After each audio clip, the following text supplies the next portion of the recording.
शिरोमेरु पर निवास। कैलाश की कहानी। प्राचीन काल में हिमालय की चोटी कैलाश पर प्रभु शिव और माता पार्वती दिव्य रूप से विराजमान थे। वहां शिवजी ध्यान, योग और लीलाओं में रहते थे। संसार से निवृत्त होकर उनके चारों ओर वेद, मंत्र और तपस्वी गण रहते थे। लेकिन एक विवशता थी।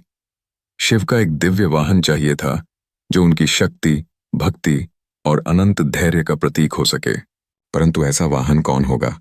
अनेक देव, ऋषि और देवदूत नित्य गगन, वायु, सूर्य आदि विचार करते रहते थे। इस दौरान एक ब्रह्मचारी मुनि नाम शिलाद की कथा जगमगा उठी, क्योंकि उनकी तपस्या और आस्था नंदी की उत्पत्ति का कारण बनी। शिलाद मुनि और संतान की कामना मुनि शिलाद संसार से दूर तप कर रहे थे। उन्होंने गृहस्थ जीवन त्याग कर ब्रह्मचर्य का पालन किया। लेकिन इस त्याग के कारण उनके परिवार को चिंता थी कि उनका वंश कैसे चलेगा। उनके पितरों, पूर्वज आत्माओं ने उन्हें संकेत भेजा कि उनका वंश समाप्त हो सकता है। इस चिंता को देखकर शिलाद ने भगवान शिव की आराधना आरंभ की और उनसे संतान की कामना की। भगवान शिव उनकी भक्ति से अत्यंत प्रसन्न हुए और उनसे वरदान की पूंछ की। शिलाद ने विनम्रता से कहा, हे भोलेनाथ, यदि कृपा करें तो मुझे ऐसा पुत्र दें जो आपकी सेवा कर सके।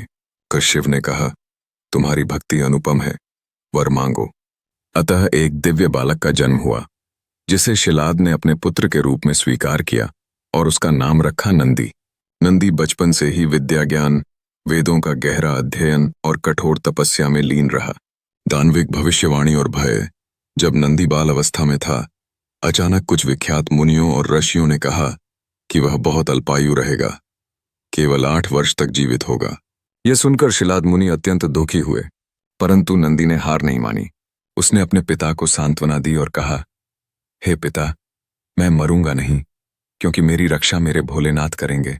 और इसके बाद उसने ब्रह्मा, विष्णु और अन्य देवों का नहीं, बल्कि शिवजी ही ध्यान में ले लिया।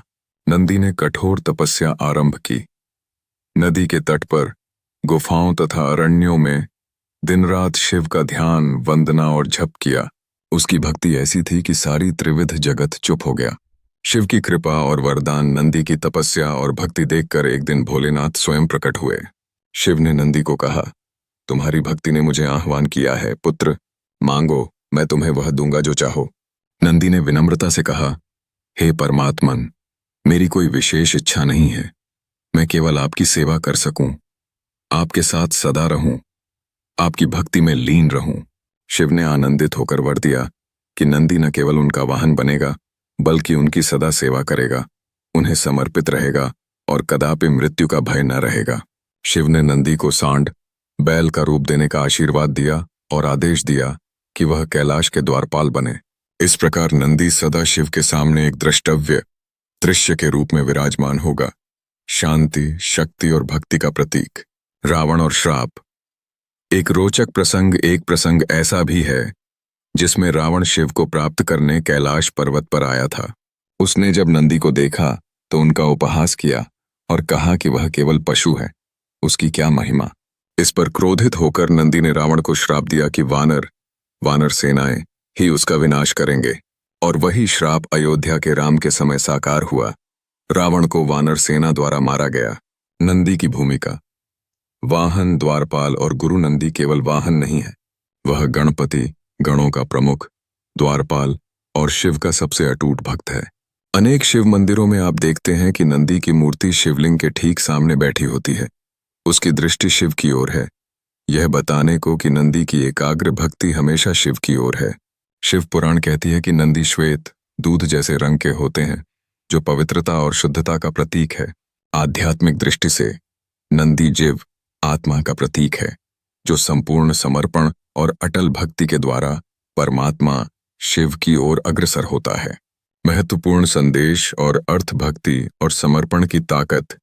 नंदी ने कम उम्र में यह सिद्ध कर दिया कि सच्ची भक्ति किसी सीमा, समय या रूप को नहीं देखती।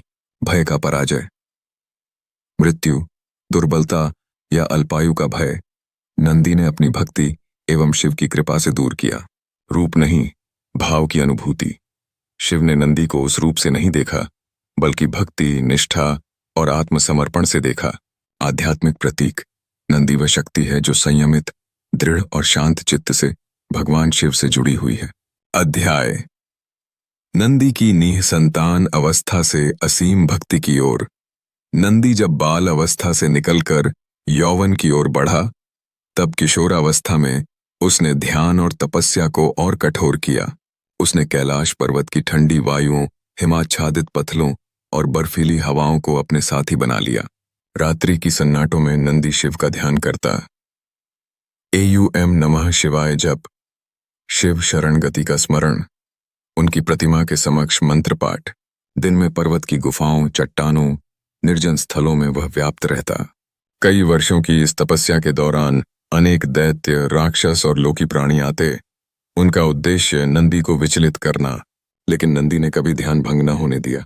एक दिन एक राक्षस ने हिमानी वृष्टि और हिमपात भेजकर नंदी को त्रस्त करने की चेष्टा की। वह बर्फ के टुकड़ों और तूफानी हवाओं को भेजा, पर नंदी दृढ़ चित्त से खड़ा रहा। शरीर कंकाल सा ठंडा हो गया, पर भक्ति नहीं मुरझाई।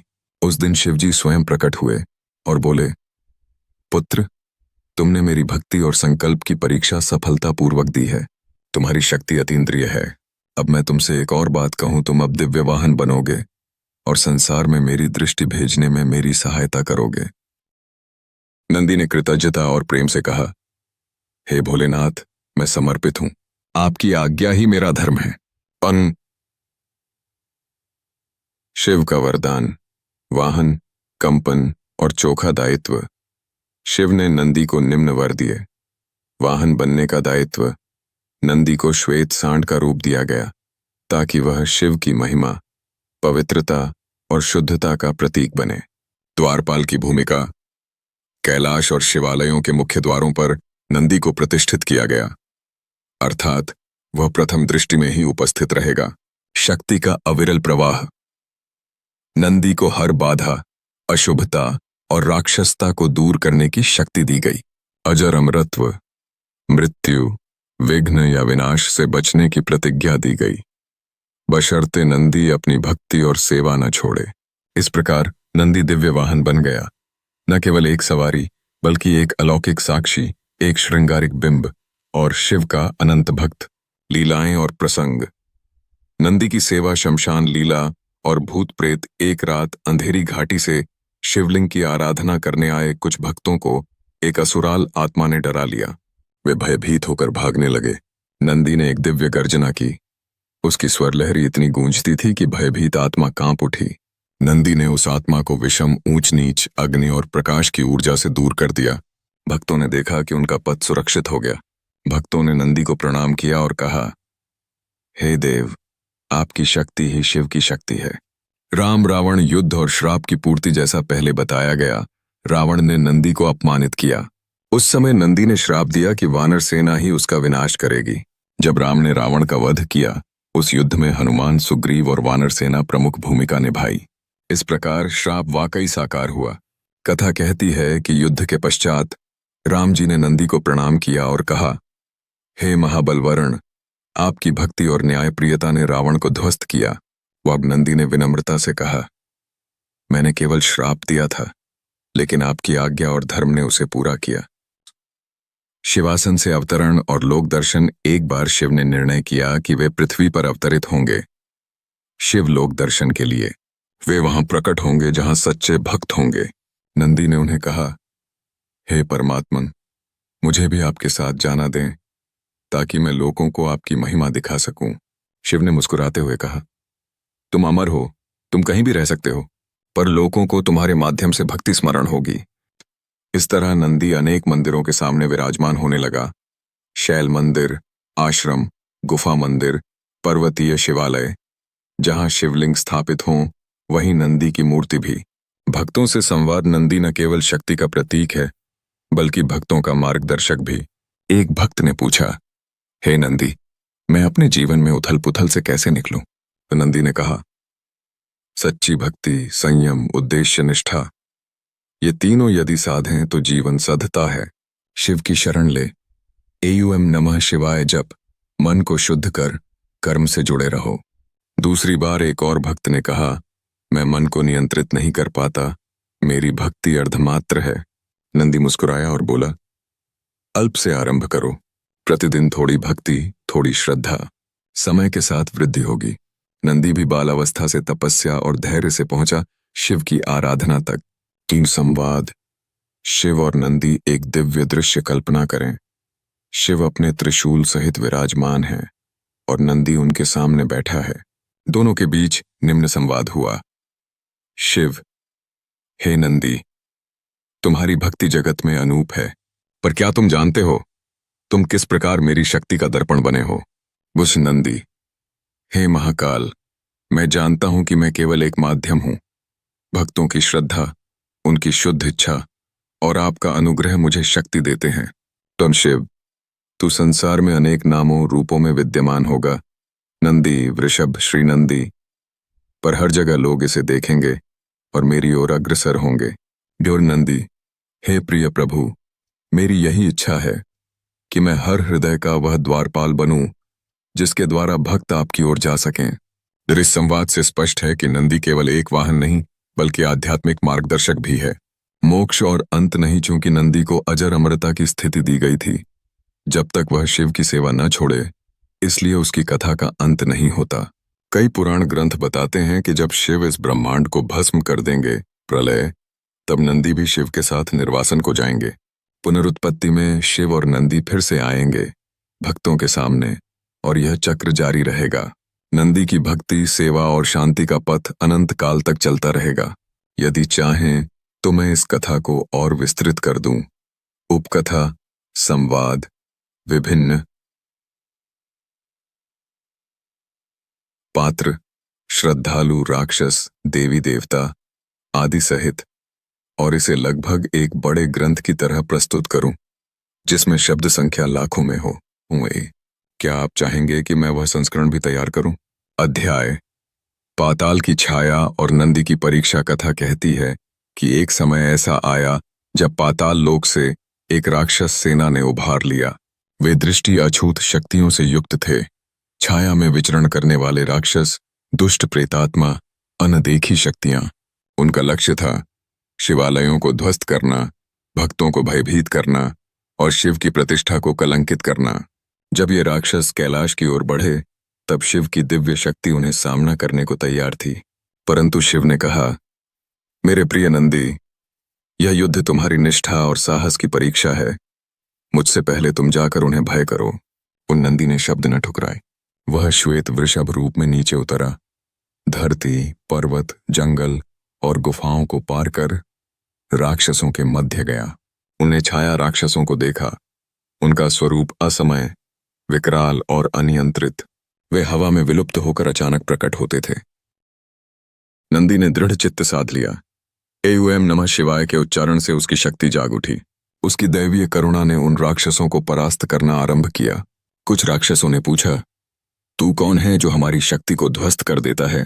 नंदी ने उत्तर दिया, मैं शिव का अनन्य भक्त, उनका वाहन, उनकी शक्ति की प्रत्याभूति हूं, जो भक्ति, न्याय और सत्य का पथ दिखाता है। तब राक्षसों ने युद्ध किया, पर नंदी की भक्ति और शक्ति से उनकी छाया व ऊर्जा तितलियों की तरह उड़ गई। जब यह युद्ध समाप्त हुआ, भक्तों ने देखा कि नंदी की छाया सारे पर्वतों पर फैल रही है। उसकी वीरता की गूंज दूर दूर तक। अध्याय: भक्तों की परीक्षा और नंदी की मध्यस्थता। एक दिन एक भक्त नाम कमलाक्ष नामक व्यक्ति अपनी श्रद्धा लेकर कैलाश की ओर चला। उसने अनेक कठिनाइयों को पार किया। उग्र पर्वत, तूफानी हवाएं, बर्फीले कुंड और दुष्ट राक्षस रुकावटें। जब वह शिवलिंग के निकट पहुंचा तो देखा कि नंदी मूर्तिस्थ है, अचल, शांत। दीवारों पर छिपे एक प्रेत ने उस भक्त के हृदय में भय भर दिया। यह मंदिर तुम्हारे लिए नहीं, मैं इसे अपना बनाऊंगा। कमलाक्ष डर गया, पर तब नंदी ने प्रकट होकर कहा, भक्ति, निष्ठा और सत्य का मार्ग छोड़ मत देना, मैं तुम्हारे साथ हूं। नंदी ने उस प्रेत को नकारा और कहा, यह मंदिर शिव का है, इसे तुझसे नहीं लूटा जाना चाहिए। वे प्रेत ने कहा, मेरा बल अत्यधिक है, मैं तुझे नष्ट कर दूंगा। तब नंदी ने कहा, तेरी शक्ति भटकाव में है, लौट जा अपनी अभिशप्त स्थिति में। और एक अलौकिक गर्जना के साथ प्रेत छितराया गया, धुंध की तरह उड़ गया। कमलाक्ष ने हाथ जोड़कर कहा, धन्य हो नंदी, आपने मेरी रक्षा की।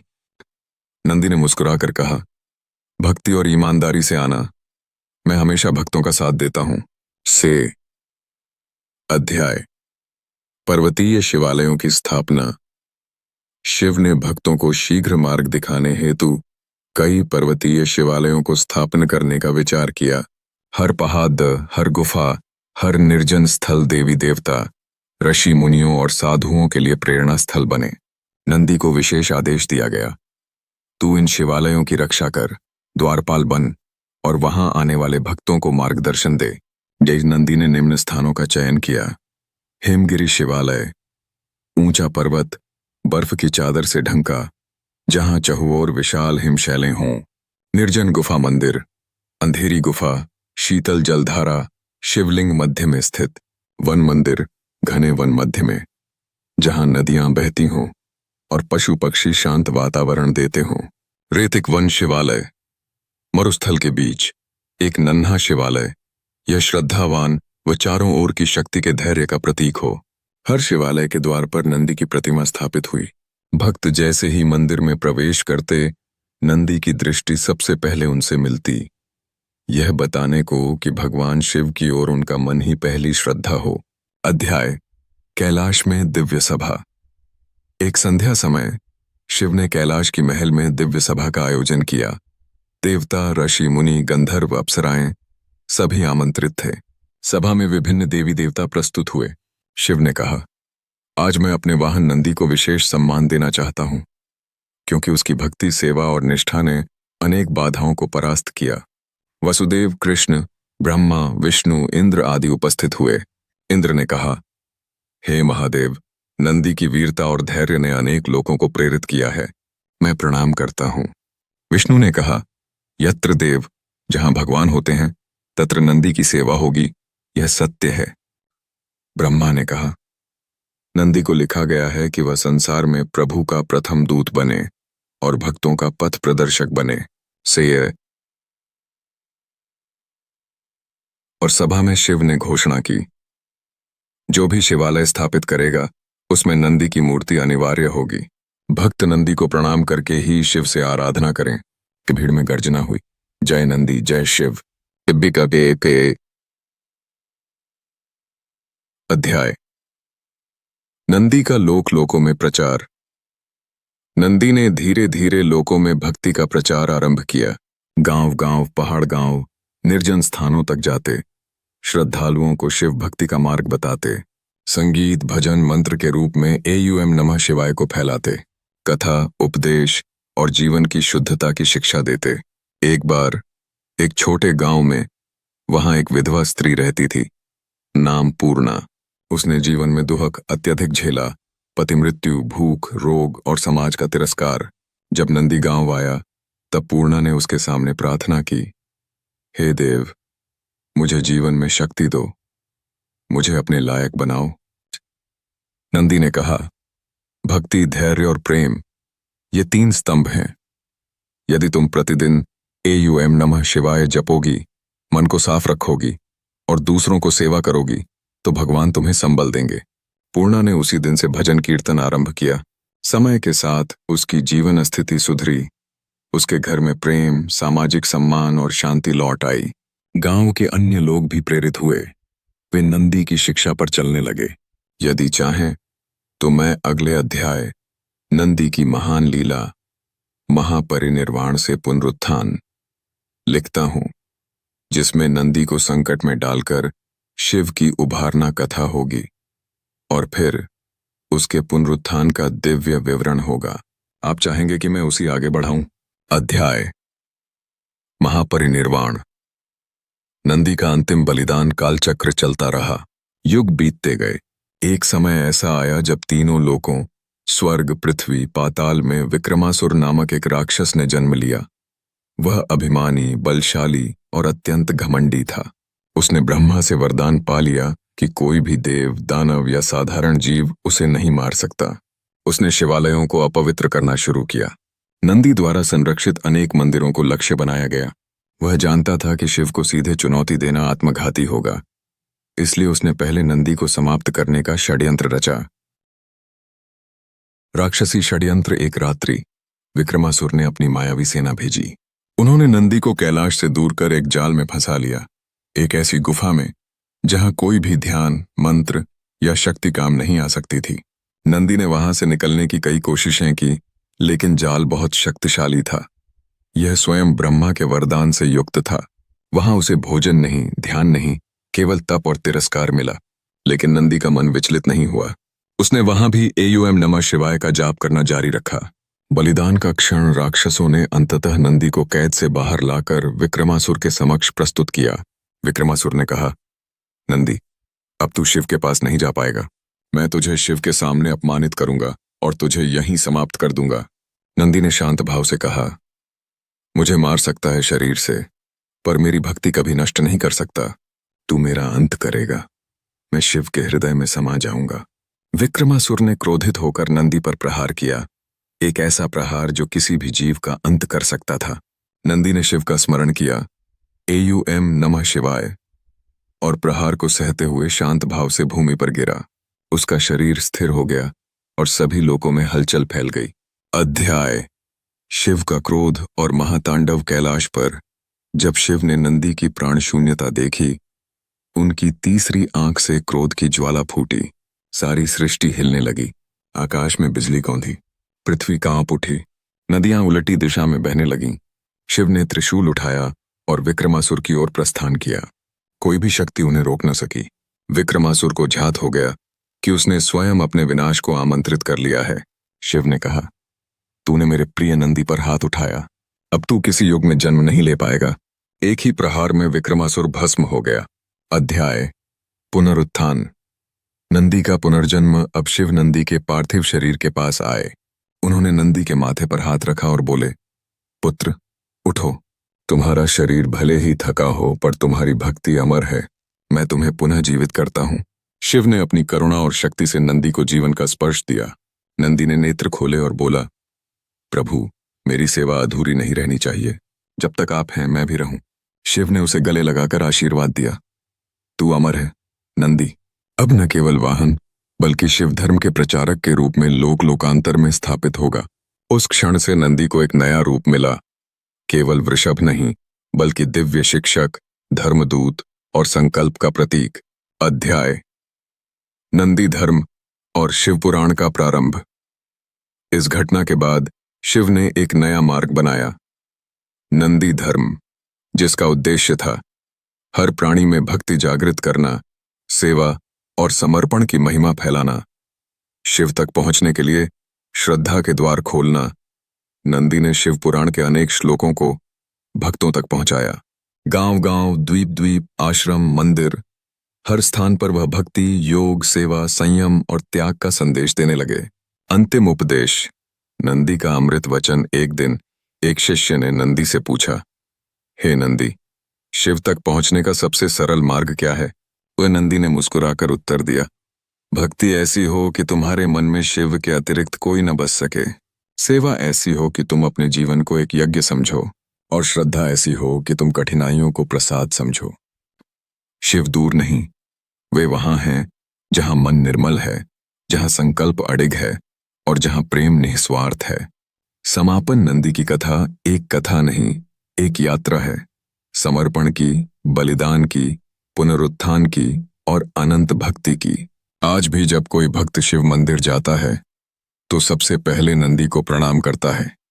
यह संकेत है कि यदि तुम नंदी की भक्ति, धैर्य और सेवा का आदान कर सको तो शिव स्वयं तुम्हारे समीप होंगे।